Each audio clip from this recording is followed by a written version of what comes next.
Everybody, Rosematter here, and welcome to part 20 of my House in Fata Morgana Let's Play.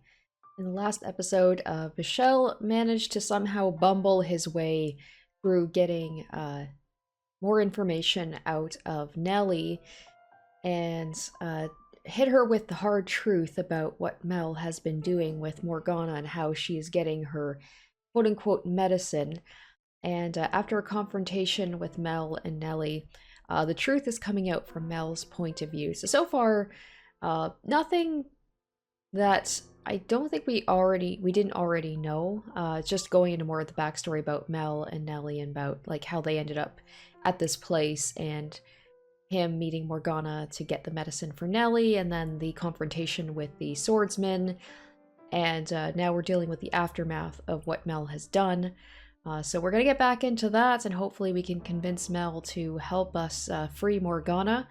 He's not going to be the problem. It's going to be the other two guys that are going to be the issue. So anyway, we're going to get back into it. We're going to see what happens next. Mel? What's the matter, dearest Mel? Where have you been? Mel? I'm so sorry. What? I'm sorry. I'm so sorry. Will you ever be able to forgive me? Is he talking to Nelly like, I'm sorry that I've been feeding you this blood from this? Well, she knows it's the blood. It's more, he's probably asking Morgana for forgiveness. Dearest Mel, I never meant for this to happen. I'm so sorry. Please, I'm begging you to forgive me. I'm begging you. Were you not able to get my medicine? Is that what you're crying about? It's not that big a deal, Mel. I'm just fine, honest. I'm all right. Thanks. I wanted to forget everything. I wanted to forget about my involvement, about the horrible things I caused to happen. But whenever I lay down to go to sleep, I heard her screams, Morgana's animalistic howls. I saw her cottage, blood splattered everywhere. I felt her severed arm still warm in my hands. From that day on, what sleep I got was hardly restful.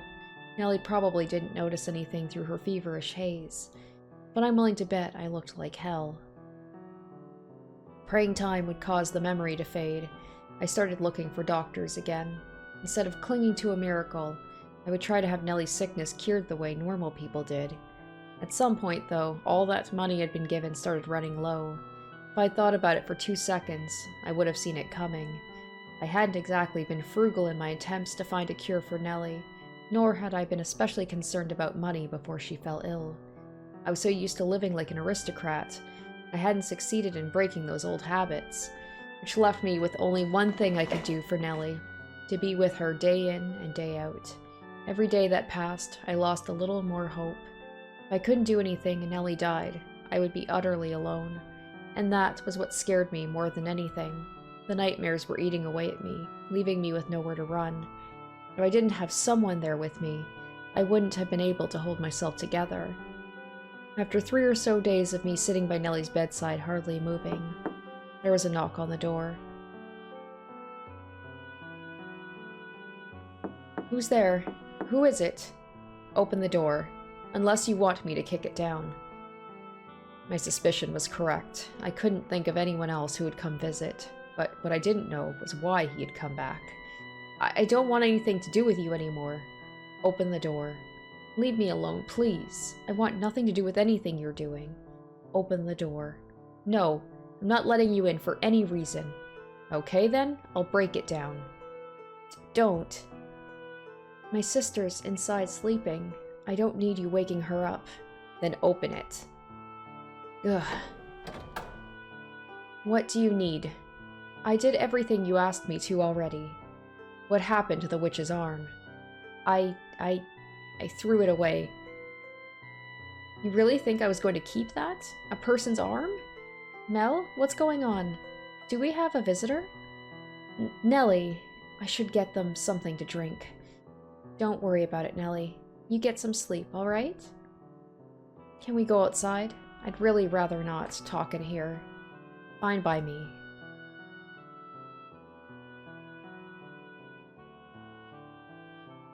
So, that's your sister? Explains why you look so much alike. That's none of your damn business. You wanted the miracle blood to cure your sick sister, did you not? And you're telling me you threw the arm away? Are you interested in getting more blood? What? We're taking the witch's blood, turning it into a medicine, and selling it through the church. Selling it? You're doing business in a house of worship? No, I suppose we're technically giving it away, but we're asking for tithes, so really it's the same thing. I'm not from this land, so to me it looks no different than a business, but the people here, they see it as charity. The Lord says if you'll assist us, he'll provide you with the medicine we're making. The Lord? Why would the Lord be? Hell if I know, because it seems like good money? I'm assuming there's more to it than that. This is all about looking past the surface level. Like, even the swordsman, he's doing this, I assume, for more than just because he was told to. I'm not going to say that he's going to be completely sympathetic, because what he's doing is still bad. Same with the Lord, but there's more to it. So will you help us? You're going to make me get my hands dirty for you again? I can't. Not again. Oh, right. I forgot to mention one detail. You don't have a choice this time. Like, he had a choice before. I guess technically he did, but it was either Morgana or his sister, huh? You know about the miracle blood, which means we can't let you go unattended. If you say no, I have permission from the Lord to kill you on the spot. Why? So, will you help us? Or will you die here? I mean, he can't leave his sister alone. What was the right thing for me to do then? Should I have fought back and died? Should I have tried to run? Should I have taken my own life? I'm sure you've heard enough to know by now that I'm a weakling, a pushover. I didn't have the spine to do anything but agree to meet with the Lord. He told me about the mansion, and he gave me one of a set of 3 keys. I wanted so badly to get rid of the key, but with that man's shadow constantly hanging over me, I couldn't bring myself to do it. Then maybe him giving that key to Michel will be him being like, I am letting go of this, and I will face the consequences for what happens. Maybe Michel will promise that, like, no harm will come to him or Nelly, and he'll take care of the swordsman and the Lord if he gives up the key, or maybe Mel will just be like, I don't care anymore. Not when I could be the next one to end up losing a limb or two. There was no way I could have disobeyed them. And that's everything that happened 6 months ago. Every day since I arrived here, I've brought Morgana breakfast and supper. She doesn't say anything, but I saw it in her eyes the first time I stepped through the door. How could you do that to me? I've never looked her in the eyes since, because I'm too afraid of what I might see in them.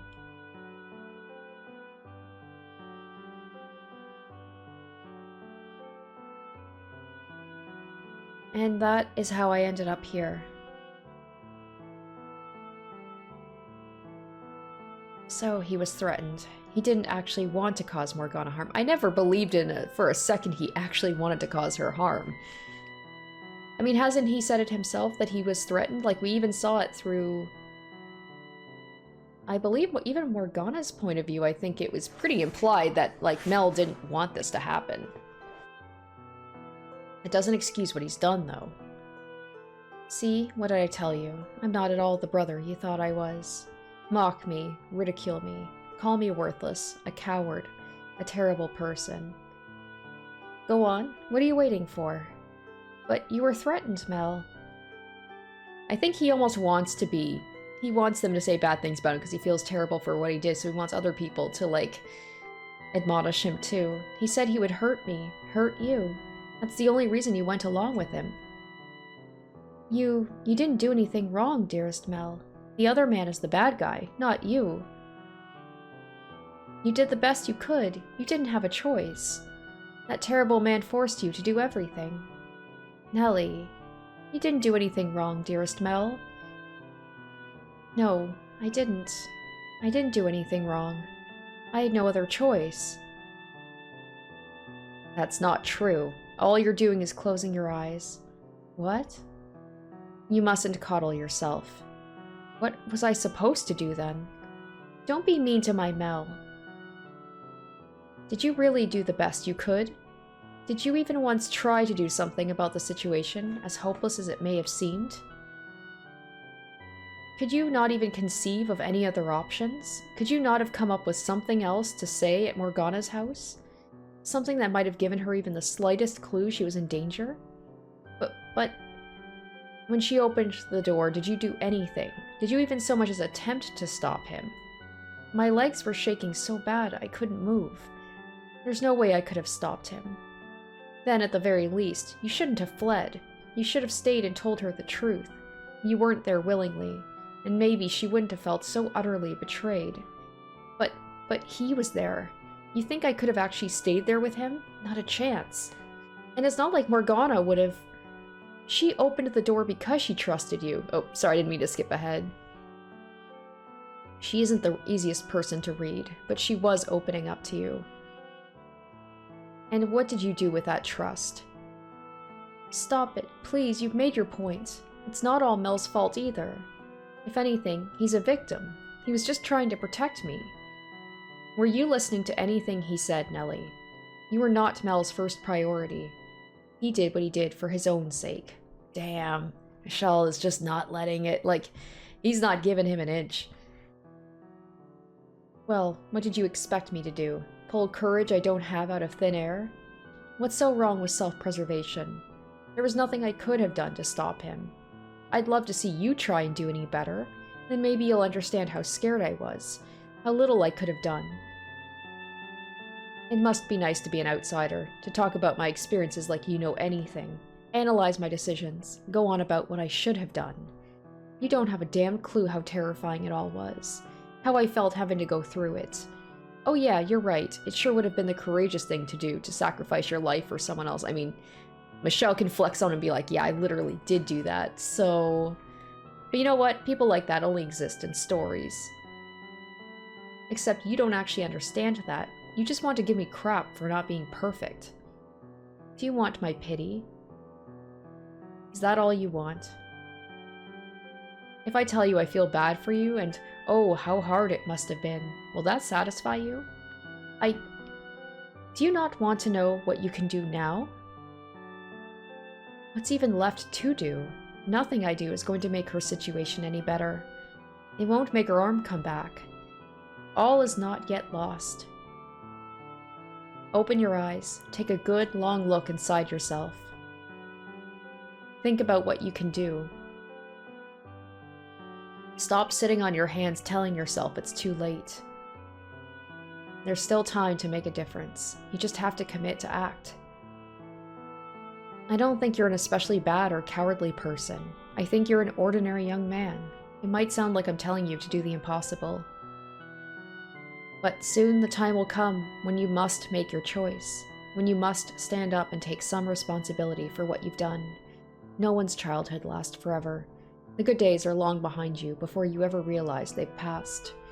When faced with the consequences of your actions, you should not have turned and run, but held yourself accountable. It is perhaps a disproportionately large burden for you to bear, but it's fast approaching, and you need to make a decision. Find your courage. Set Morgana free. Mel. Mel. But even if I open the door for her, it's too little too late. She'll never forgive me after. It's just like, it's not about forgiveness, dude. It's about, like, helping her. Is her forgiveness the reason you should act, right? It's just like, yeah, Mel's like, he's a good dude, but he does have selfish thinking. He thinks about how it will benefit himself and how things will affect him. No, it's penance for what you've done to her. Atonement for your sins. Whether she forgives you or not is besides the point. The question on the table right now is whether you're going to do the right thing. And what about her blood? Without Saint's blood, Nelly won't. You don't have to worry about me, dearest Mel. Plus, Michel said already, it's like the blood is most likely hurting her, not helping her. My life isn't so important that I want to take someone else's away to keep it. I'll think about what I can do to help, too. It's partially my fault, after all. So please, Mel, set the Saintess free. Your quiet life is built on a foundation of lies, and I know that by now. You've realized there's no real value in a life like that. You wanted to do something about this. You sought salvation. Salvation? But who? Who would give it to me? I already told you I would. But why? Because I promised you. You expect me to believe that? Yes. If you choose to sit here and wallow in your regret, there's no going back. Now is your only chance to make a change. Mel. All right. I'll help. I'll help you set her free. Dearest Mel, I knew all along that this is what I needed to do, but I could never bring myself to act on it. There was no way I could accomplish anything alone. I'm basically helpless on my own. Everything about this is so completely outside anything I've ever had to deal with before, so I had no way of having any idea what I was supposed to do about it. God can be pretty cruel. Why would he force a boy like me to make such a difficult decision? Yes, he can be. You were made to be part of a more normal, a less tumultuous world. But you've come too far to go back to that, so the least you can do is change the world you're in now. Yeah. I doubt I need to remind you, but you know you can't get in with only my key. You need all three, and the other two. They don't feel an ounce of remorse. Taking their keys won't be easy. Easy or not, we have to get them. And I'm sure there's a way. There must be. Just so we're clear, you're not going to overpower them. The guy with the sword's much stronger than you, and he knows how to use a blade. And he's the Lord's bodyguard, so you're not getting near the Lord either. Even the two of us together wouldn't stand a chance against him. You seem pretty weak from the looks of you. Who knows, maybe I am stronger than you. God, I really do want to hit this boy. Deep breaths, Michel, deep breaths. There must be some way we can get their keys. I know they both have people they're close to. Ah, people they're close to. Okay, so we know with the swordsman, it's Pauline. The Lord, though. Who is the Lord close to? The only person who... Oh, I guess... Is there an equivalent of the, that girl? Oh, what was her name? Maria? Because the only person that he was close to other than the white-haired girl was Maria. Maria was, like, the only person that he really considered, like, a friend. We can talk about that later. Now that you've made your decision, talking with me isn't your top priority, is it? Mel. Nelly. I'm sorry for involving you in all this. And I'm really sorry for being, well, what I am. I'm no prince, that's for sure. You always were my prince, though, dearest Mel. You did your best, to be the brother I wanted you to be. Honestly, I adored the way you fawned over me. All that affection just felt so good. What? Mel, you better just be talking about, like, sibling affection, because we know he did mention that whole thing about... That was one thing that came out, was, like, he had a moment where he was like, I did like the affection that Nelly gave me, and we were basically the only people that we had, so maybe we could get married. Ugh. It made me feel like I was special, important, having someone to care for, to pamper. It was empowering. It's the kind of guy your brother is. If someone else, some other girl, were to ever show up and call me her prince, say she loved me, I would probably try and act like a prince for her too. Why would you say that? Because all this, it's been so hard on me, such a huge weight on my shoulders, and every so often I would think, just how much easier would it be if I could get rid of her? Wow, okay, he's putting everything on the table here. Woo, this is feeling like a therapy session. Nelly, are you going to be telling Mel about your feelings for him? Your non-sibling feelings for him? We might as well just get it all out there. If Morgana was just a regular girl, not a saint or a witch or any of that, just a pretty girl about my age, she might have been the one getting all the attention instead of you. That's who I am. That's not you, dearest Mel. You're just beating yourself up. Maybe you would have chosen her over me, but that wouldn't make you any less of a kind man. How can you say that after everything I just told you? Because, Mel, Oh, is she gonna say it? Tell me how despicable I am, Nelly. I'm not the brother you once adored anymore, am I? You're not what I thought you were, but you're still my one and only brother. That will never change, no matter what kind of person you become. It was wrong of me to try and make you into my prince, Mel. I should have done my job as your one and only sister in the whole wide world. Been there as much to help you as much as you helped me. I kept pushing my fairy tale fantasies onto you, and you did your best to live up to them, and I ended up forcing you to pretend to be someone you're not. That's not true, Nelly. I enjoyed feeling idolized. But you knew it couldn't last forever, didn't you? I should have been beside you, not looking up at you. I let you coddle me. I let myself indulge in your love. I thought everything would be alright as long as you kept telling me how adorable I was. They were like magic words to me. I kept my eyes shut. Mel, starting today, I'm going to do my best to be your sister. I'm all done holding you to fairy tale ideals, and sister is all you will be. I won't make you pretend to be a prince for me anymore. And I won't try to be your princess either. I'm just going to be your little sister, so get back on your feet and stand tall, dearest Mel. I know you'll probably have to pay for what you've done when the Saintess goes free, and I know I'll probably cry about it for days, but I won't regret making the decision. Well, I don't know what to say. I wasn't expecting you to handle this so maturely. I was thinking Nelly's more mature sounding than he is.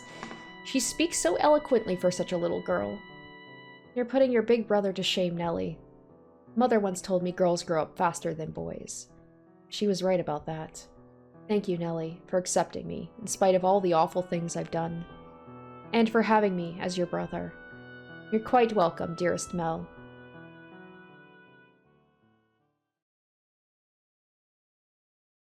Well, it looks like that's one problem solved.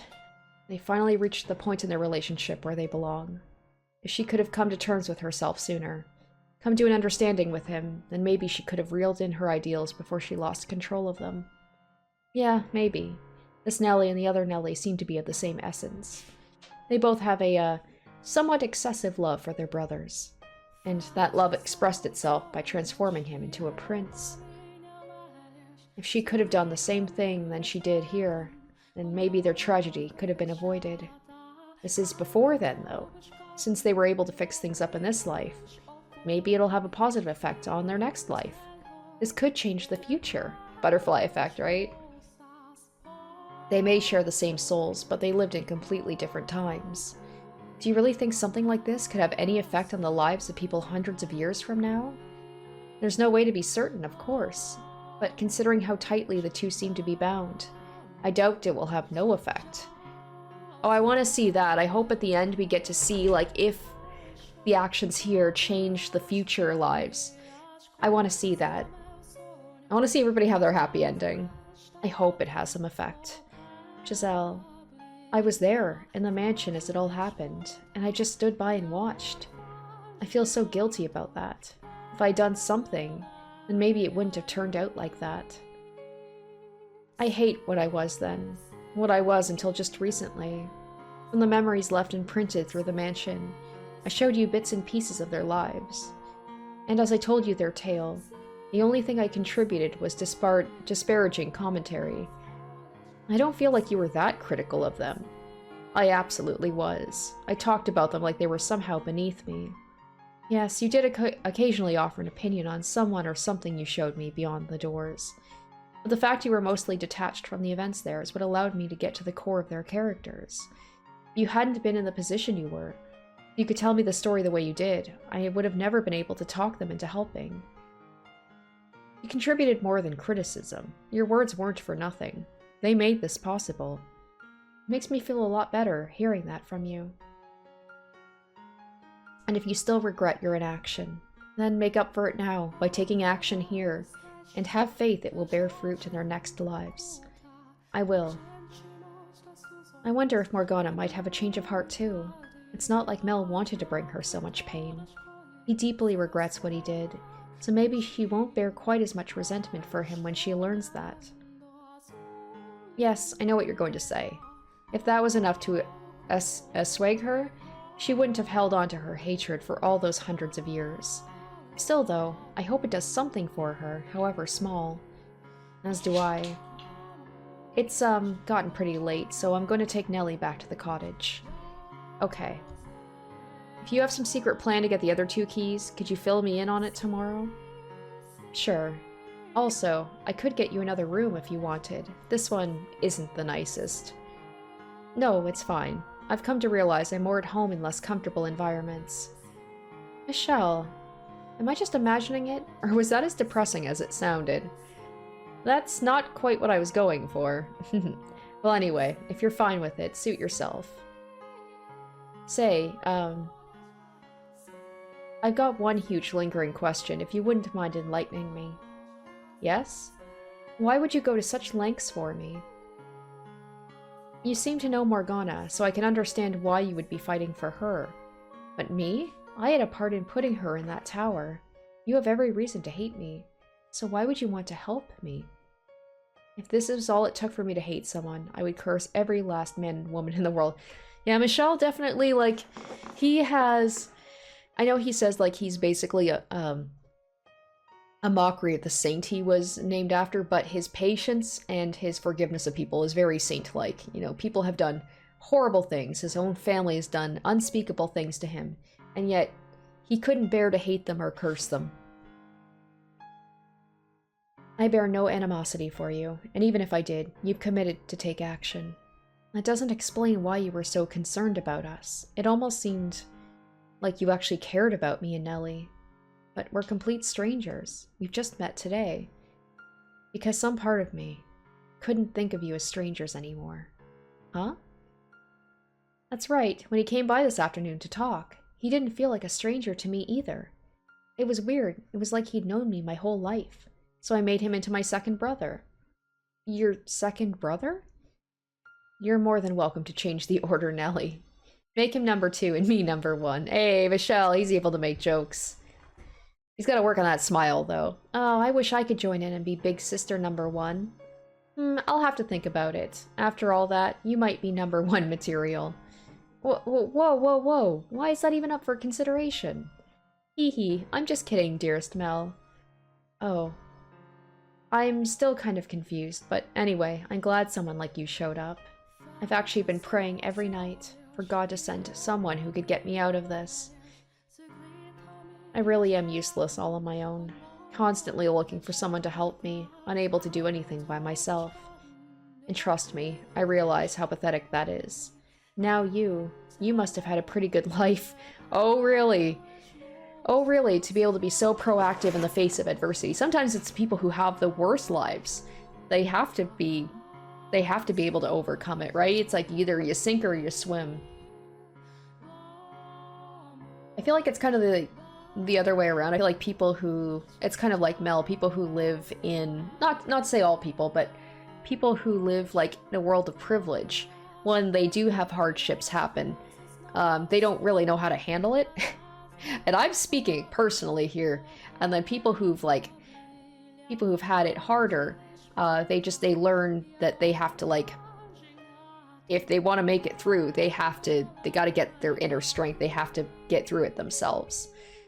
I bet you had everyone's respect, helped people in need, had plenty of friends who had your back, and weren't tossed out. Weren't tossed out by your family like I was. Oof. Oh, Mel. Oh, Mel. You must have been incredibly blessed. And he's saying that so sincerely, and Michelle's just like, oh, you little shit. I'm jealous, really. Sorry, that came out of nowhere. I know. It's kind of like what Morgana said, like, if you knew what I went through, you wouldn't be saying this. Well, I should be going. See you tomorrow. Good night, Michel, brother number 2. Good night. Michel, he wasn't trying to be... I know. I just thought it was rather funny. I'm not taking a stand because I've been blessed, but because I've got nothing left to lose. I fight for Morgana because I understand what it's like to be tortured day after day, having experienced the loss of my siblings. I didn't want the 2 of them to go through the same thing. If anything, it's those who have lost the most that are most likely to take action, right? I'm not sure if you've realized it or not, Michel. But you've gotten to be a great deal more expressive since arriving in this era. I can't see your face, but I can hear it in your voice, and I can feel it in your presence. So I'm sure it's showing there, too. Making all sorts of faces I've never seen before. Some of the things you've lost, you seem to be getting back, so you can't say you've got nothing left to lose anymore. Promise me you'll let me see all those new faces for myself someday. I will, I promise.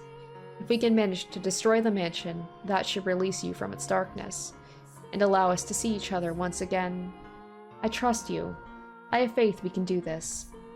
Wait, but what with the mansion's destruction? Both our souls should be returned to their rightful places, which would mean erased from existence. Giselle? What? I just thought I sensed you grimacing. Wow, you felt that? What's the matter? Sorry, I didn't want to bring down the mood. It's just, well... And I know this is asking for the moon, but...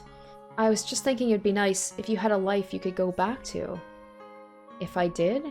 Yeah, I mean, here you are, expressive as you've ever been, walking around outside, being around other people, talking to them after all that time in the mansion, and without a life of your own to go back to. I'm sorry. After seeing behind your door and learning how cruel and inhumane life was to you, I feel like the world could stand to do something good to make up for it. It's done all the good it needs to. I have someone who cares enough to lament my fate. What more could I ask for? Michel. Thank you, Giselle. You're not the only one who's asking for the moon either. I wish I could have a life with you as the person I am now, and for that, knowing I have no future, feels worse now than ever before. Alrighty, that's enough moping around for one night. We should start planning for tomorrow. Things are definitely looking up. It only took one day to get Mel on our side, so let's keep it up and win over the other two. Yeah, he was the easy one. I would certainly like to, yes. Psh, where did all that confidence go? The other two won't be nearly as easy to convince as Mel. Yeah, like, Mel's like the easy, like, first boss. Then we're going up the ranks and we're going to, like, you know, the semi-boss, which is, like, the bodyguard. And then the final boss, which is the lord. I'm not even sure if we'll be able to talk to them into helping. We do have a pretty good idea of who the swordsman's in this for, though. The nun. So maybe we can get to him through her, like we did today with Nelly and Mel. Maybe. Alright, we'll start by approaching her tomorrow. Sounds like a plan. The Lord, though, him I'm not so sure about. I'm assuming he's from behind the third door. But we didn't run into anyone he was close with today. And in Morgana's telling of the events of the Harvest Festival, she has only mentioned 5 people. Let's see. The Lord, the swordsman, Mel, Nelly, and the nun? There's one person unaccounted for. We just haven't run into them yet, that's all. If he's the man from the third door, I can't imagine. She won't be here, too. Who's losing their confidence now? In any event, tomorrow we talk to the nun. I only hope it goes as well as it did today. You've got me. You don't have anything to worry about. Or, all things considered, you might not even need me. No, I wouldn't say that. You handled Mel pretty amazingly, though. I'm not going to lie, my heart was pounding the whole time. I was afraid you were going to slip up and say something boneheaded. But you managed to keep it together, and I didn't have to come to the rescue. I could make a book of quotes out of your performance today. Oh, for the love of God, please don't. So, I'm not concerned at all. Say whatever you think is the right thing to say. I'm more than happy to sit back and watch. The more you pile on the expectations, the more I'm afraid it makes me that I'm going to trip up. Besides, I don't think I could have done any of that without you. Why not? Well, my life was hardly as pride-worthy as Mel oh my gosh, let's try that again. Was hardly as pride-worthy as Mel seemed to think. So I didn't really feel like I had a right to talk to him like that. But knowing you were there urging me on was what allowed me to act without hesitation. So, thank you. No thanks necessary, but if you say so, then you're more than welcome. I'm glad I could be of assistance, if just a little. That you were. Now, let's keep this momentum up tomorrow. It's getting a bit late, though, so you should probably get some sleep. What is it? I kind of don't want to sleep. Why not? For somewhat childish reasons? Oh, are you sad you won't be able to hear my voice? Are you lonely, you poor, poor dear? I am. What? That's the last thing I expected you to admit to. Okay, well, do you want to stay up and talk for a little longer then? Not too long, though. You need to rest up for tomorrow. And who knows, maybe I'll show up in your dreams if you wish hard enough. Hee hee.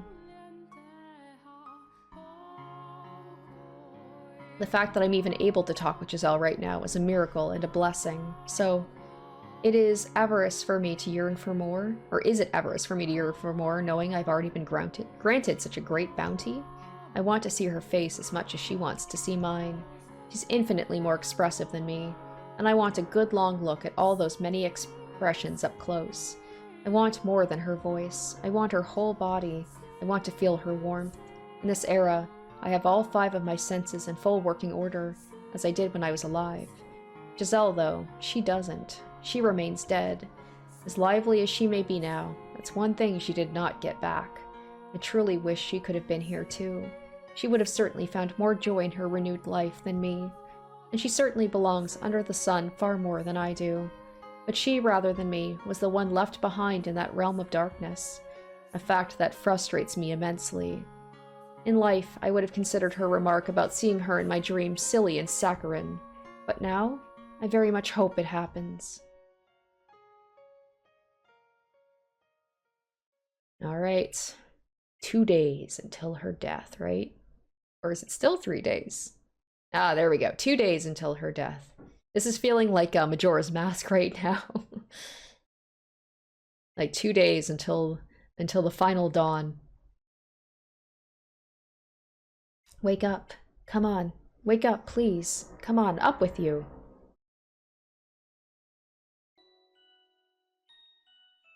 Oh, thank goodness. You were out so good I was scared you might be dead for a minute. Good morning, how are you feeling? Well, he's chipper. What? Huh? Why are you looking at me like I just kicked your cat?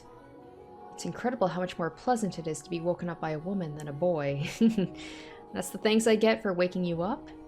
Or did I interrupt a nice dream? I did, didn't I? And it was a dirty dream too, I bet. You definitely seem like a mind-in-the-gutter kind of guy. I will murder you.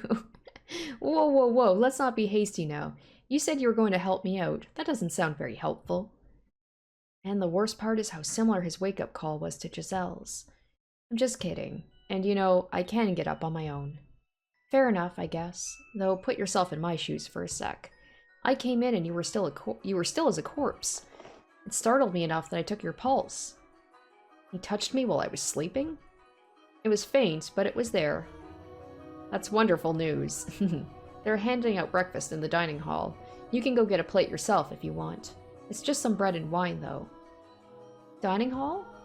There's quite the crowd. All the people here helping with festival prep, so you should probably hurry if you want to get some. Hold on, I need a minute. My mind's still waking up. He's definitely not a morning person, it seems. First off, I thought you said the church wasn't offering boarding at the moment, so why a dining hall? Oh, right, it's not, but they do still offer breakfast. For free, of course. I see. Now, what do you mean by festival prep? As I mentioned yesterday, the Heart of the Harvest Festival is here at the church, but it's a city-wide event. There are all sorts of supplies that need to be purchased, decorations made and put up, that sort of thing. So we've got volunteers from the city here to help. I see. I believe today they're supposed to be putting up decorations outside the chapel, so the courtyard should be a bustle. The courtyard? Yeah, less court, more yard, really. We passed through it on our way here yesterday. Oh, right. I think I know what you're referring to. So, as long as I'm here, I don't have much choice but to help with prep. I'd honestly rather set Morgana free right now, but the other two are bound to find out if either of us do anything too conspicuous. So for now, I should stick to my routine, at least where people can see me. That would be the smart thing to do. Yeah. Anyway, let me know when you're planning on doing anything. If there's anything I can do to help, I will. I'll let you know. Michel's like, I gotta figure it out first. I don't even know what we're doing. Okay, well, I should get going. See you later, I guess. Mel, do you know where I can find the nun? Her? She should be in the dining hall. Thank you. And the other two men? The Lord and his bodyguard? They're only around early mornings and nights. So I doubt either of them are here right now. Why only then? That's when we go up into the tower. Though even if they were on the property, you wouldn't be able to just walk up and talk to them. Especially not the Lord. Also, I don't keep track of where they go or what they do, sorry. I don't really want to know what they're up to. So I've kept my distance. Understandable. Thank you anyway. See you later. He's holding it together fairly well, all things considered. Finally resolving to do something about Morgana took a big weight off his shoulders, I guess. Oh, Giselle. Good morning, Michel. Morning. It's a bit soon to be feeling relieved, I think. There's still work to be done before Mel can face Morgana. That first step is still a big one, though, at least for him. I suppose. Anyway, it sounds like the Lord is going to be difficult to make contact with, which is what I was afraid of. Our only opportunities are when he's here to feed Morgana. Mel did say he didn't keep close tabs on the two of them, so there might be more than just that. First priority is getting you fed, though, so off to the dining hall we go. Out of curiosity, did you sleep at all? Hee, I haven't been sleepy once since I became the maid. But I'm used to it, so don't worry about me. You said you see what I'm seeing in the darkness, didn't you? That's what it looks like, at least. Which means when my eyes are closed, she has no light at all. Maybe I shouldn't have gone to sleep after all. Aw, he's so considerate. I know what you're thinking, Michel, and no, you're wrong. You need your sleep. You won't have the energy to do anything if you don't keep yourself well rested and nourished. Yes, Mom. You're right. We should get going. To the dining hall. Oh, okay. I was like, it just made me, I guess, yeah, this is the mansion, right? So it has the bits and pieces of the old, or where he grew up. I make my way through the halls to the room with the fireplace, the area I used as a living room, and the area currently serving as a dining hall. Sitting in the center of the room is a long table lined with bread and wine. Standing behind the table and handing out food to the long line of people is the nun. This being a church, no one is speaking especially loudly, but there's still an indistinct buzz hanging in the air as dozens of people whisper back and forth. The majority of people in the room look poor, like they genuinely need the assistance, but there are a handful of those who look more than well off. That's a lot more people than I was expecting. They don't turn anyone away, which, as I recall from Morgana's account, nearly drained the church of everything it had done, or it had once. They don't seem to be for want of supplies at the moment, though. I assume that's thanks to the Lord's patronage. Most likely, yes. In any event, I doubt we're getting anywhere near her in the mornings. She looks like she's got her hands full. That doesn't change the fact we need to speak with her. I'm going to try and squeeze past the crowd. Don't be weird, Michel. Michel, wait a sec. Hey now, no cutting in line, young man. We've been waiting since dawn. Please let me through. I have business with the nun. I ain't letting you through just because you told me to. This is important. No more important than any of our business. Our lives depend on this food. So get your tail to the back of the line. Here we go. What seems to be the trouble? Could I ask for a moment of your time? I need to speak with you. Well, as you can see, I'm a bit occupied. I won't take much of your time, I promise, but it's very important you... Give it a rest already, young man. Can't you see she ain't interested? Give me a hand getting this guy out of here, fellas. Oh, Michel. What? Wait! He was doing so well with Mel. Now he's just back to his bumbling self. Just don't get too rough, okay? Of course, Arsaintis. Pick it up, young man. You need some time outside to cool off. Ah, stop. Watch the hair. That went extraordinarily well. You know, Michel, sometimes I can't decide whether you're calculated or reckless. A calculated recklessness. And now I realize I never got that bread. We should wait and try and talk to the nun when she's not so busy. She has to have some free time during the day. You're right. What do you say we take a look around the mansion while we're waiting? Who knows, maybe we'll run into someone else. Alright. Haha, don't let it get to you. As Mel had said it would be, the mansion was packed compared to yesterday, and most everyone I saw appeared to be excited for the upcoming Harvest Festival. A number of them even greeted me as we passed in the halls. They were so nonchalant about it, I wasn't quite sure how to react. I was amazed that anyone, let alone multiple people, would treat me so normally, considering how far from normal I looked. There were a few surprised looks, of course, but no one called me a demon or an angel based solely on my appearance. Perhaps they were just used to seeing people of all different colors around the city, so they had an easier time accepting the way I looked. No matter what the reason, though, it was quite nice being treated normal. After meandering through the mansion for a while, I make my way to the chapel. Despite knowing I have no way into the tower, part of me still wants to be near it. So I head around to the back side of the podium, where the stained glass window towers over me. It's the same as I remember. I've always loved this window. It makes me feel like I've got an angel watching over me. Had I been given a different name, maybe I'd feel the same. That said, I don't dislike it as much as I used to. I'm glad to hear it. Off to the side, at the very back of the room, is the door leading to the observation tower. It's chained shut, though. That's no surprise. The lock is the same one I saw back at the mansion, but the chains are just regular chains. They're not glowing with that awful black light. They're simply dull and gray. If only we had an axe, then we could just chop the door right down. I don't think an axe would help. If it were wood, maybe, but this is metal, and rather heavy at that. You never know. Hit it enough and anything will break eventually. We'd be in chains ourselves long before we made it through this door. What are you doing there? Oh. Oh, shit. It's him. I was under the impression you and the Lord were only around mornings and nights. Also not a great thing to say, because he's going to be like, why do you know that? The only person who would tell them that would be Mel. And why would you know that? He's not having a good morning. He just woke up and he's already fucking up everything. Oops. I feel like I picked the wrong, choice in, what to say, but I didn't have the option to. Michel is, if you were to talk about, an RPG, he doesn't have very much in the way of, speech checks, or, he doesn't have a lot of points in speech, we'll say that. It's like he's always picking the wrong choice. Who are you? He's getting suspicious, Michel. I am God. Say that to Mel, like he did to Mel. I'll take care of it. I'm a friend of Mel's.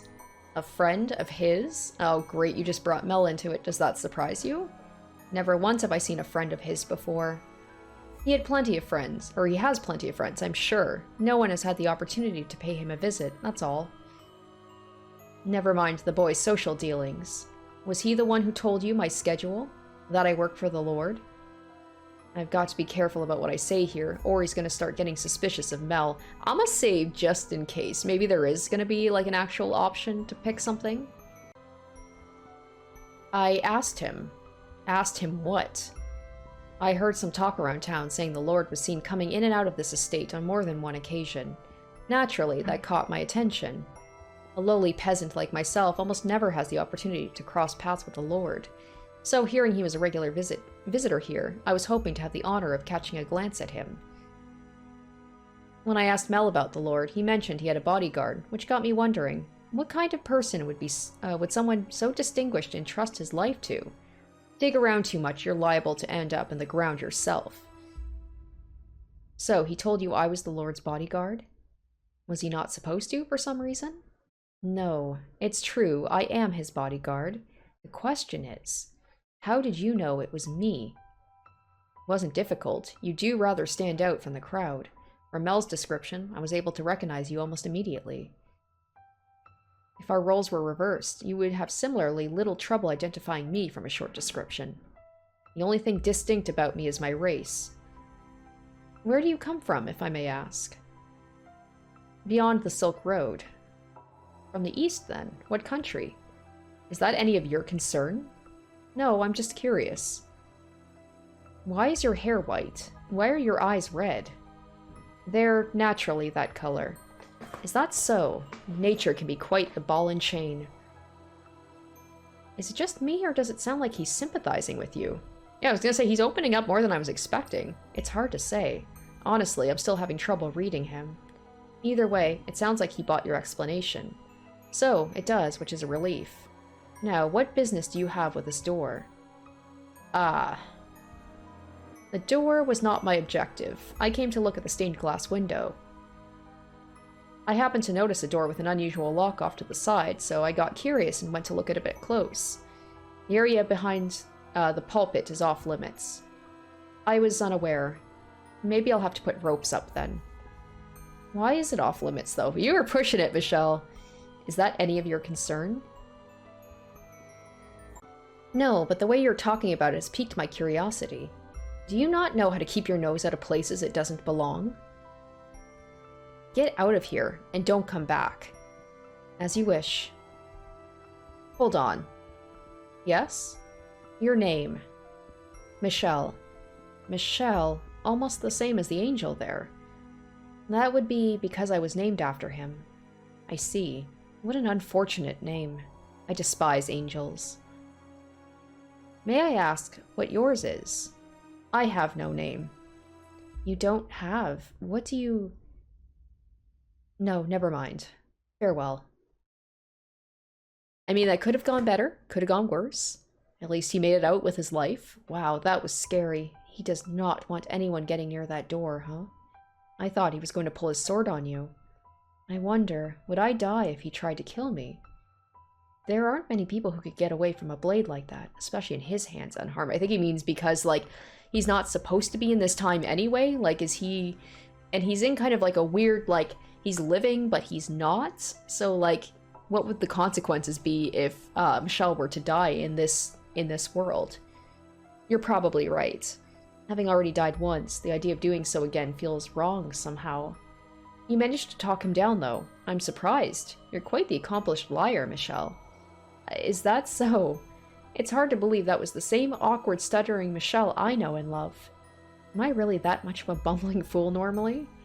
I wonder what he was doing back there, though. It's well past dawn. Standing watch, presumably, with as many people as there are roaming about. He's probably worried about people like me getting near the door. I doubt he plans on spending much time anywhere else until the festival's over. And with him on guard, we've pretty much got no access to the door. I sure hope we can talk him over to our side. Mel was never an enthusiastic accomplice. His guilt is what allowed us to win him over and get him to confess everything. On the other hand, he's not likely to be so forthcoming. It all depends on how deep his ties to the nun are. Presumably, she's the reason he's involved. That said, we managed to communicate well enough. I guess it's a whole thing about, like, being an outsider. That's where he's gonna get him. Like, with Mel, it was the guilt. With the swordsman, maybe it will be, like, commiserating over the fact that they're, like, outsiders, and maybe they get some weird looks from people because they're not supposed to... They don't look like they belong. Are you still sore I called you awkward? No, I don't mean me. I mean him. What? Oh. He was far from rational or coherent when he was living with you in the mansion. You're right, he does seem like a completely different person here. Losing his memory in the shipwreck was probably what triggered his transformation into the beast, so I guess this must be what he was like before that. What he carries inside him is no different now than it was then. He's simply able to hold himself in equilibrium now. He's keeping a balance between his rational human side and his violent beast side. He does somewhat remind me of Bestia during his short period of calm. That, or the glimpse we got of him on the ship while he was still a merchant. I would say that's probably closer to the man here now. The ship? You were the one who showed me the memory. What? I have no recollection of that. Oh, yeah, you also mentioned seeing another woman's memories behind the second door, didn't you? From outside the mansion. You didn't see them, though, as I recall. All I'm aware of is what took place within the mansion, as well as whatever Morgana felt like telling me. Resonation. What? Nothing. Morgana mentioned something about me resonating. I don't know why I'd be capable of such a thing, but because of what it allowed me to see, it's all but impossible for me to ignore the plight of these people.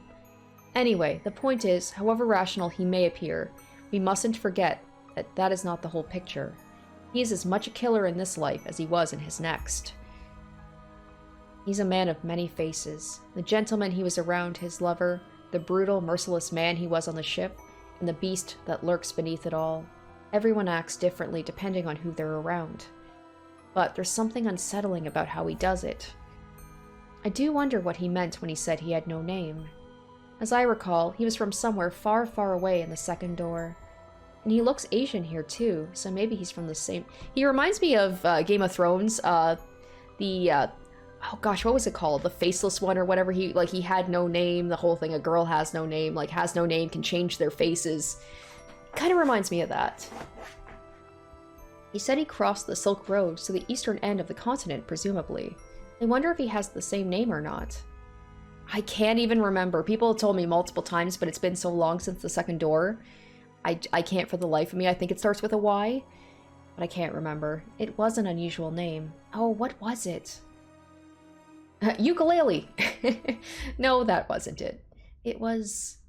Eucalyptus, I believe. Oh, you guys are as bad at remembering names as I am. I get the feeling we're both wrong and I'm farther off than her. It's not the kind of name we're used to hearing or saying.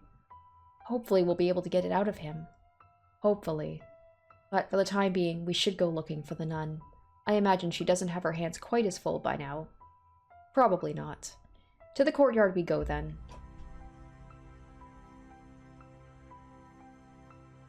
Wow, the crowd just keeps on growing. Are they all helping with the decoration? It would seem so. Preparation for the festival is in full force. I found the nun. She's over there. She's got a bunch of people around her, though. What should we do? I'll force my way through, because that worked so well for you last time. How about plan B this time? Yeah, maybe listen to Giselle. Michel! It's gotta be Nelly. Ugh.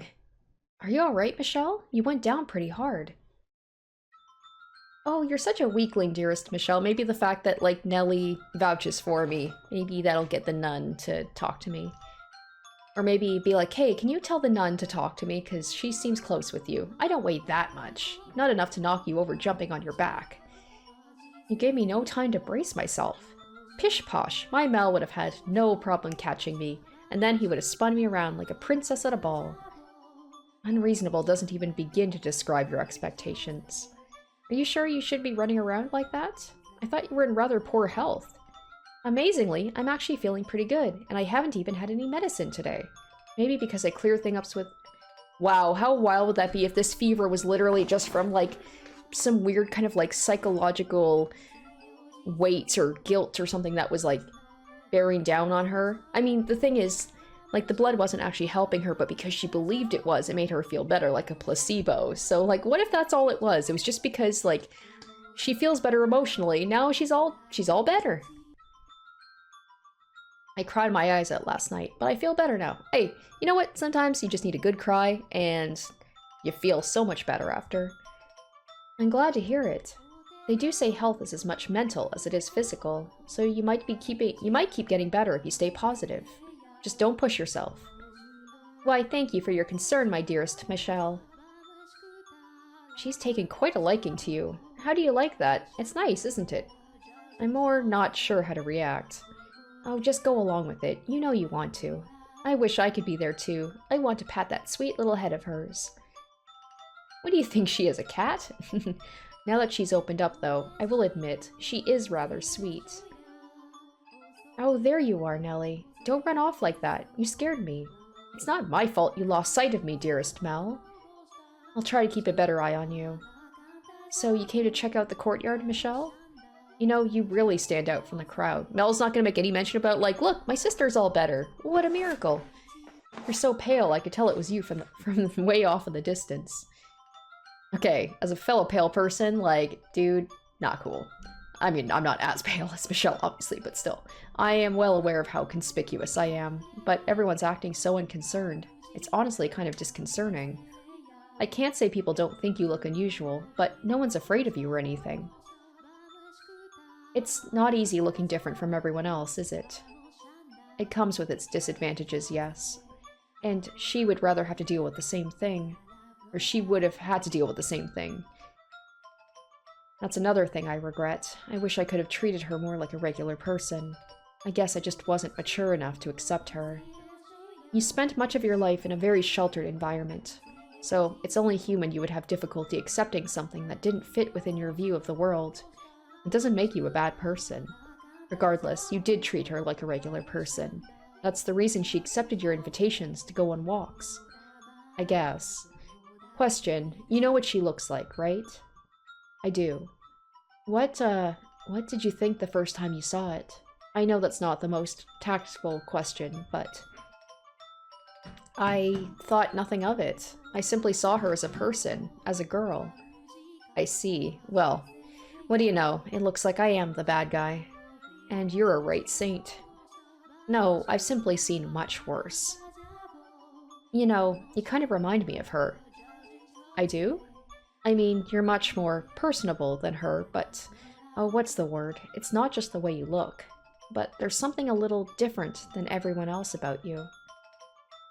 Like an aura or something. I'm not sure. Oh, I'm sorry if I offended you. I wasn't trying to insult you or anything. Mel is good at the stealth insult. Or just saying something that, like, he doesn't think is insulting. Like when he said, like, oh, you must have grown up very blessed, you know, to be able to cope with things the way you do. Like, you didn't have a family that cast you off. But I mean, like yesterday, you were talking like a prophet. I'm almost beginning to think that maybe you really did see a vision from God. Enough with all the grown-up talk already. You lost me ages ago. Yeah, sorry.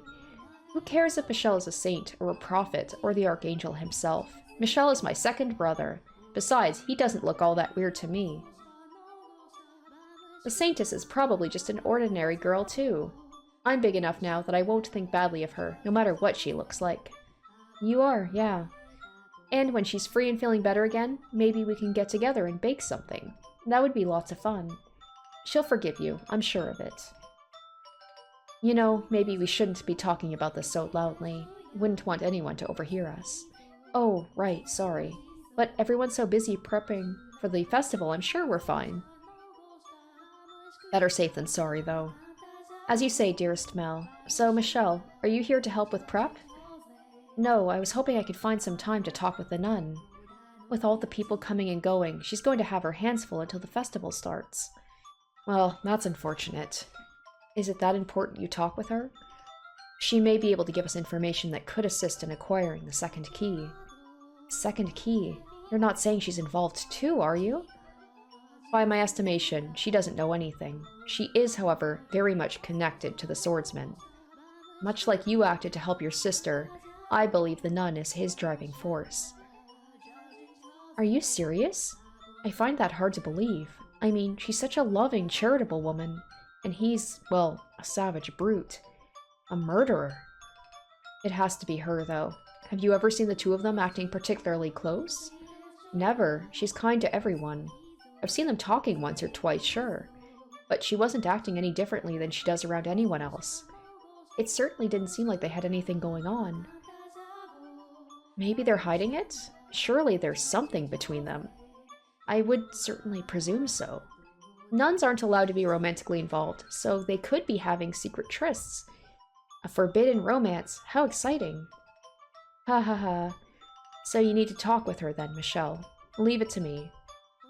You can do it? I could see Mel having a crush on the nun and feeling guilty about it. But, I mean, like I said, she's like a pretty nun. Older than him, but, I mean, he's a teenage boy.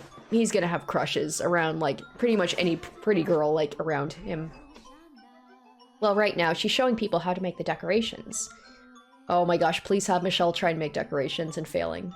Weaving straw into crowns and flowers and other things. I know how to make them too, so I can take her place teaching for a little. I appreciate it, but if anyone should be offering to help, it's me. There's a bunch of them already done, like over there, hanging off the tree branches. Can you make those? We might get Michel just utterly failing. This is where Giselle would probably shine. They're very intricately designed. You'd have to be really good at weaving to make those, let alone teach other people how. You should take her up on her offer. You're right.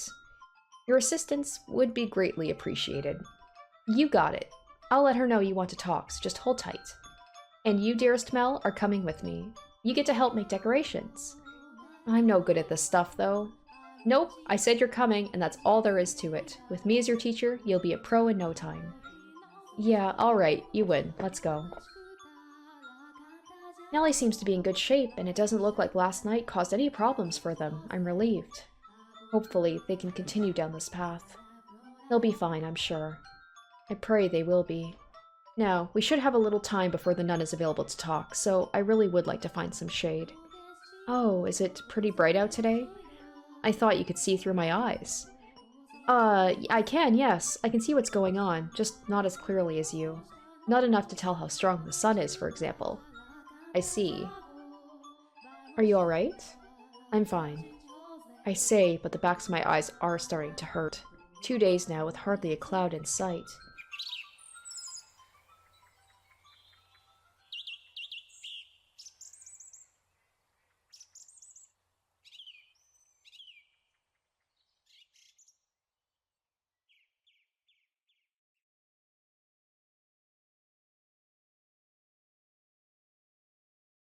Ah, there you are. I hope I didn't keep you waiting too long.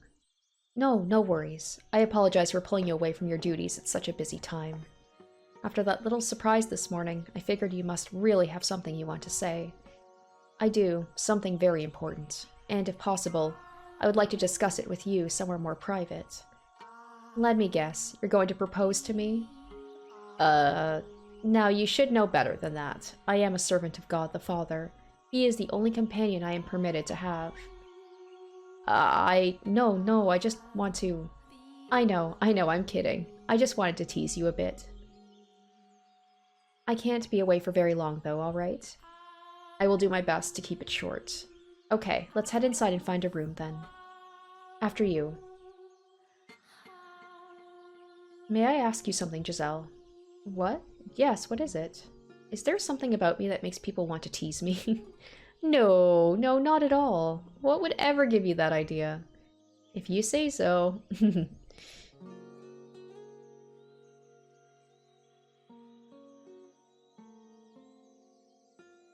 Alright, you have my undivided attention. Make yourself comfortable and speak whenever you're ready.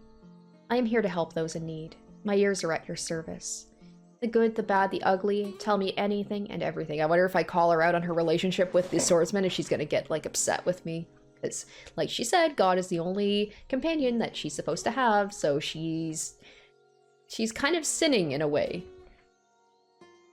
You're a nun. You should probably be a little more particular with your conversation topics. What's wrong? Nothing. I actually want to talk to you about... Oh, I actually want to talk about you, rather than myself. About me?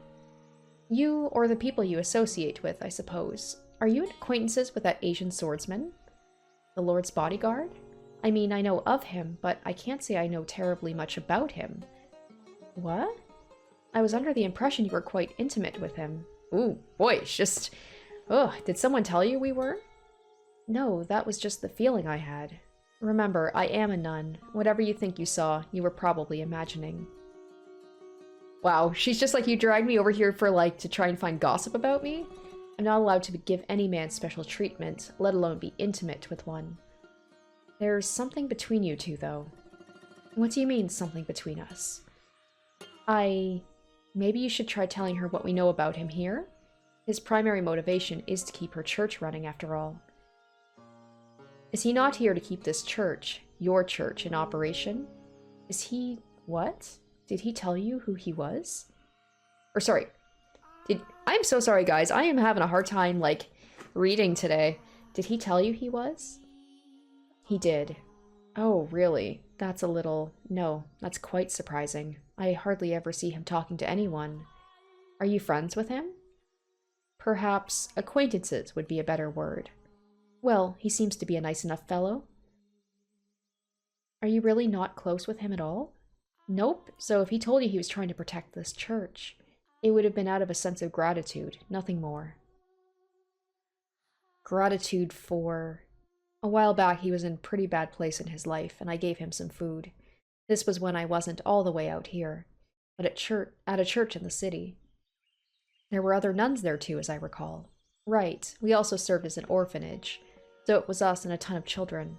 I've since fallen out of touch with them, though. But as servants of God, it is our responsibility to offer assistance to those in need, which is exactly what I did for him. No special treatment, I just did the right thing. I mean, we did see at the very beginning, when he first, like, Michel first arrived here, she was having a conversation with somebody. You know, sneaking off with somebody. So whatever you think you saw between us, there's nothing there. Wouldn't it be wild if it was actually the Lord she was with? I don't think that's the case. I think she's just like, I legitimately don't know if she's just like playing coy or if this is actually the truth. You're Pauline though, aren't you? No, my name is Marie. Okay, so her name's completely different here. Marie? How can that be? How can she not be her? Marie, that sounds a lot like a name we've heard behind the third door. I don't think they're the same person. I concur. Oh, did Pauline have a sister? Maybe it's the sister. Who is Marie?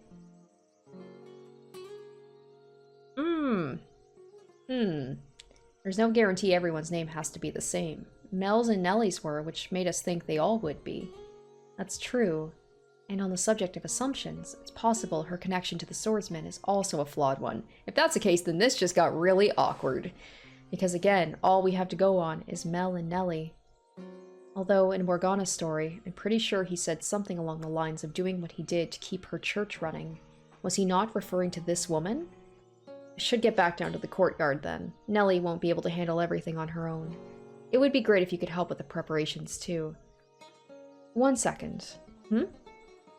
There's absolutely nothing going on between you? Why can't you just accept the answer I've given you? I don't like being so blunt, but you're really overstepping your bounds. I said there's nothing, and there's nothing. What do I say? I'm gonna save again just in case. If she leaves now, it won't be easy getting another chance to talk to her. Will I be able to get him to tell me his story without having her on my side, though? Will I be able to get his key? Maybe you could try talking to him with Mel there. The two of you together could convince him to give up his key, or he'll just kill Mel.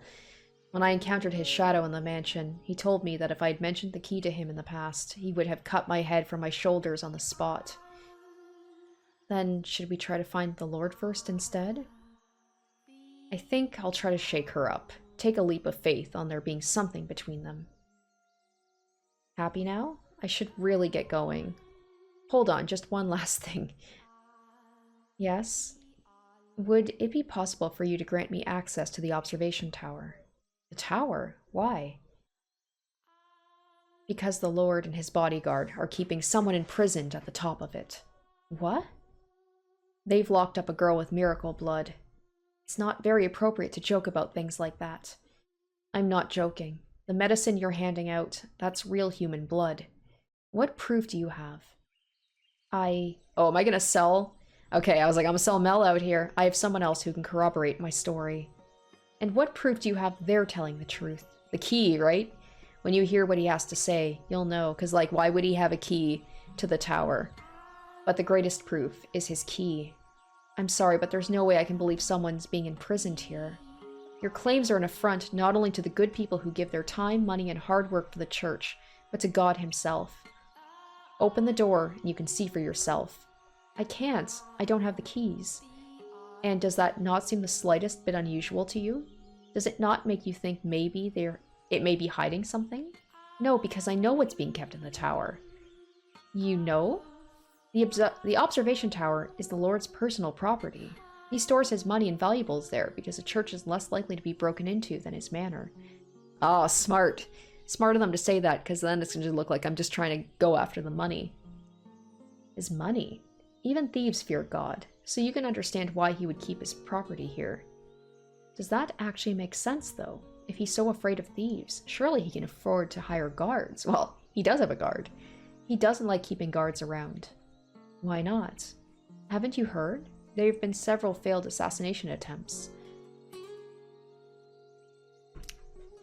The Lord is not a bad man.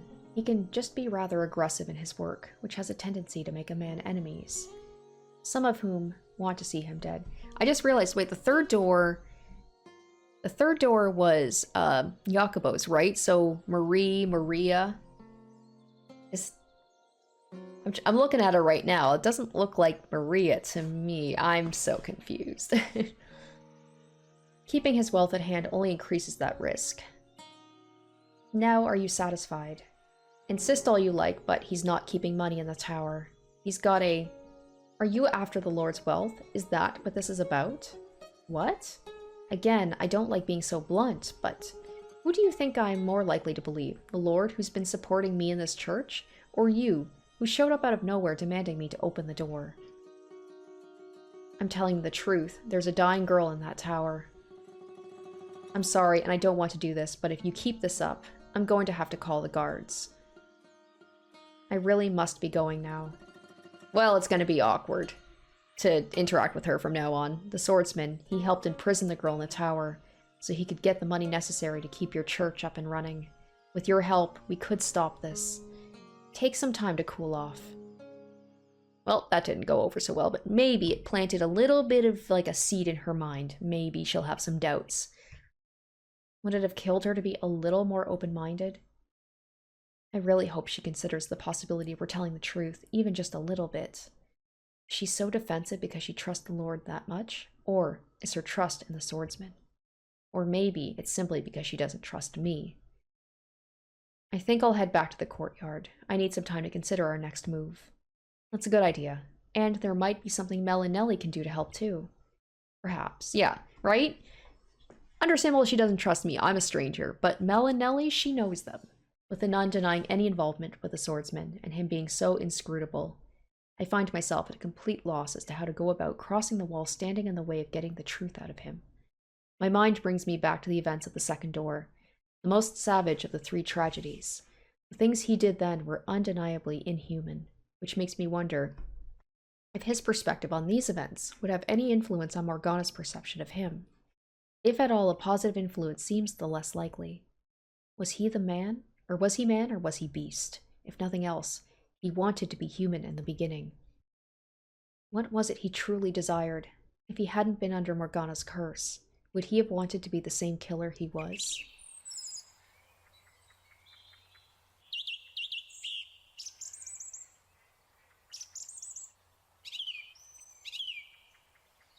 Blinding sunlight drags me from my thoughts, a radiance brighter, more intense than any I've been under today. Oh, it's even like making my eyes hurt. Or rather, it's probably more my mind interpreting that way because my eyes can't handle anymore. Ugh. In a matter of moments, all I can see is white. Michel, are you alright? I feel a sharp pain like someone's yanking at the back of my eyes. I'm fine. I just need some shade. Giselle's voice fades away. Oh no. From somewhere, I think I can hear her calling my name. But instead of sound, all that reaches me is more pain. Then the world starts tilting toward me. No, not the world. It's me who's falling.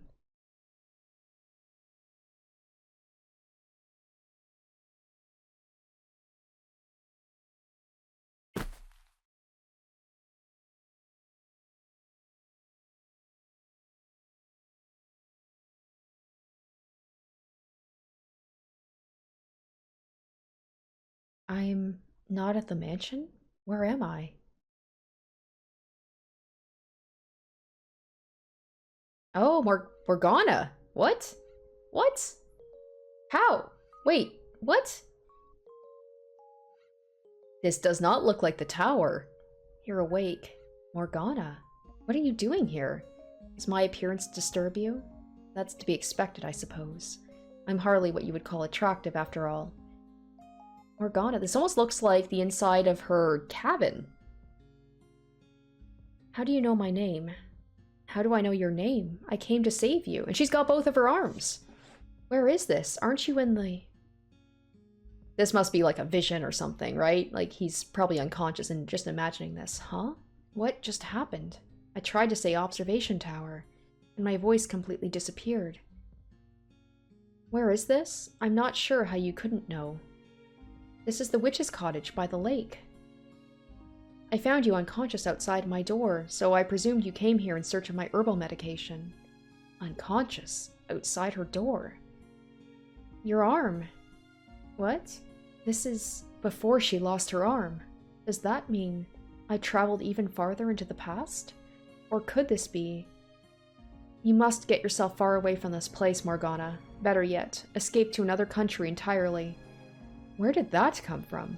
I have no means of survival if I leave. In that case, beware of two men who will come to visit you. You must not open the door for them. What do you mean? They're a haired boy and a... Why did I lose my voice for all the most important details? Is this really the cottage by the lake? Take a look out the window and see for yourself. There's nothing there. Nothing outside the window. No, that's not exactly right. A reddish-black fog churns beyond the window. A pretty lake, is it not? Not that I have any place talking about beauty. Now I understand. This isn't the real world. Is it your world, then, Morgana? Or is it a world within our dreams? May I ask who you are? I once spent much time at your side. This is all so very strange. It was always you who was talking to me, and now you don't even know my name. Shall we talk for a bit, Morgana? If you're going to try and convince me to leave, I won't have it. And please watch what you say. There's something very unsettling about your choice of words. As you wish. In that case, let's talk about ourselves. For so long, I fought to fend off the things you said, not because I had any particular dislike for you, but because I was afraid of how entrancing the sound of your voice was. I empathized with the feeling seething through your words, and that understanding almost allowed them to consume me. There was a mysterious magnetism to your voice, and as emotionally unstable as I was at the time, I couldn't possibly have withstood giving into it. You're saying my voice is unpleasant? Not at all. It was beautiful, frighteningly so. I want to try again. I want you to tell me about yourself, the things you see and feel. I will not be telling you or anyone else about myself, because they would have to be inhuman to empathize with you. In that case, we can start with me instead. Honestly, I don't want to talk about myself either, because it makes me feel pitiful, worthless. It's a story I would rather pretend never happened. And it's not a story I can tell just anyone. But you can tell me? Indeed. I was born into this world female. What? From a young age, being a girl felt somehow wrong, and as I grew older, my body developed like a boy's. Not entirely, though. My body is incomplete. I'm missing one thing every man is supposed to have. The change drove my mother to madness, and she hid me away, for I was unfit to be in the presence of others. And there's their, like, having that connection, right? About being, like, turned into something that they were ashamed of and hidden away and seen as, you know, like, inhuman. Then when I was 14 years old, or that was when I was 14 years old, and that marked the end of any semblance of normalcy in my life. Morgana, you once told me our fates were decided before birth, both yours and mine alike. I spent my whole life rejecting that notion, insisting I was a normal person, fighting to prove I was indeed male. But now it's all over. Now that it's all over, I think you were right. My fate was always set in stone, and perhaps if I had stopped trying to fight it, if I'd shut up and accepted it, I could have lived a longer life. I could have not left Giselle behind. Do you regret your choice? No, I do not. No matter what could have been. I had to hold my ground. I had to keep shouting. Because if I hadn't, it would have rendered my very existence meaningless. No matter what misfortune the decision may have brought, I must not regret it. Everyone had some principle, some belief, some fundamental aspect of themselves they must always stand in unwavering support of. Or perhaps, must not lose sight of would be a better way to put it. Or if we do, we lose sight of ourselves. For most people, these beliefs have probably been internalized so deeply they aren't even aware they hold them. But what we carry inside us is unique. Difficult for others to understand, to accept, forcing us to walk a path of solitude and persecution. I believe you genuinely do have miraculous powers. And who knows, maybe your blood is special too, but I think your real power lies in your voice, in its ability to enchant anyone who hears it. But it was something you were born with. Yeah, it was something you were born with, not something you asked for. Was it not? I am a saint and the daughter of God. That is the lot I was given, and that is the path I must walk. If I stray from that path or stop walking, I will no longer be myself. It would make me worthless. We mustn't lament the solitude we were dealt. Maybe not, but I think that if either of us had had someone, even one person who accepted us, it would have caused us to see the world in a much different light. I know you had people like that, who treated you like a regular girl. But they're gone now. And have you never leaned on this memory? It comes back to me from time to time, but even then, they were different than me. They were so full of kindness, so very human, and while they taught me to experience their joy, not even they could change what I ultimately am. I left my humanity behind far too early in my life. And what about you? Do you have anyone special? I do. And do they treat you like a normal person? She does. However, you still know that you're different, that you can't fit in with everyone else, that you're abnormal. You do, don't you? I am very conscious of that fact, that on a fundamental level, I am still gray, and that so long as I am who I am, that will always be so. Nevertheless, her acceptance allowed me to step onto the path she walked, a path wide enough even for me, despite my abnormality. You are, I expect, only half right about that. You're a man capable of making compromises, with a spirit strong enough to try to walk the path of humanity, while still being an outsider to it. I could never do that.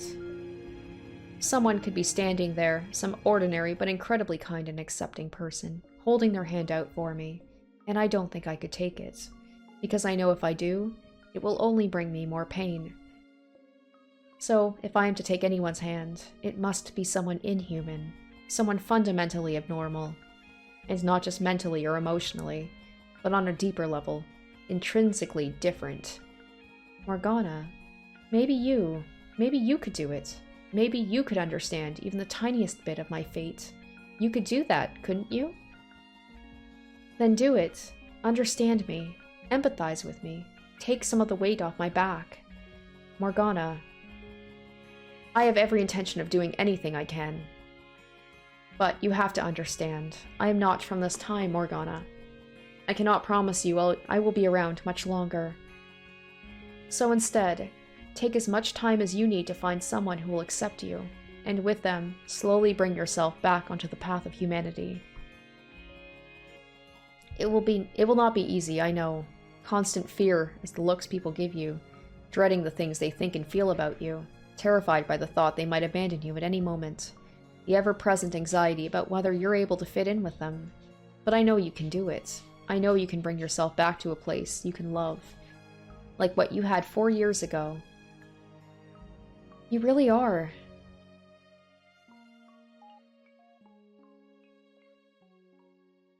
Michel, you may think talking to my past self can change something, but you're sorely mistaken. Nothing of the girl you see there remains. Poke and prod at the past all you like. It won't change anything, my dear. It's all too far gone to have any effect.